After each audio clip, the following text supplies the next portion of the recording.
গাজায় বিস্ফোরণে ইসরায়েলের 7 সেনা নিহত, হামাস প্রকাশ করল অভিযানের ভিডিও।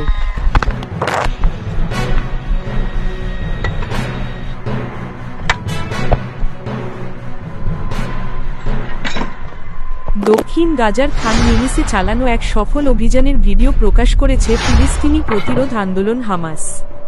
ভিডিওতে দেখা যায়, একটি ইসরায়েলি সাজোয়া যানের কাছে শক্তিশালী বোমা পুঁতে রাখা হয়, যা বিস্ফোরণের ফলে মুহূর্তেই ধ্বংস হয়ে যায়।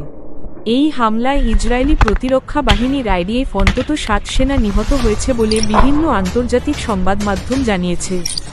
নিহত সেনারা ওই সময় অভিযানে অংশ নিচ্ছিল বলে জানা গেছে।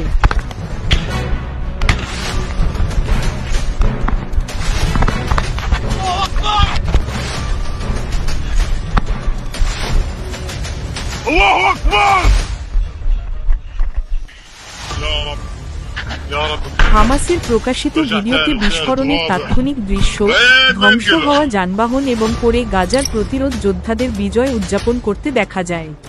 ইসরায়েলি বাহিনী এখনও হামলার বিষয়ে আনুষ্ঠানিক বিবৃতি না দিলেও গাজার ভেতরে প্রতিনিয়ত এ ধরনের হামলা প্রতিরোধের মুখোমুখি হতে হচ্ছে বলে জানিয়েছে সামরিক সূত্র। গোলাকার পুষ্পিন এই হামলা ইসরায়েল গাজা চলমান সংঘাতকে আরও উত্তপ্ত করে তুলেছে। গাজার আকাশে এখনও চলছে বিমান হামলা, আর মাটিতে চলছে প্রতিরোধ। পায়রা যুদ্ধ নয়, শান্তি হোক, এই বার্তাই দিচ্ছে সারা বিশ্ব।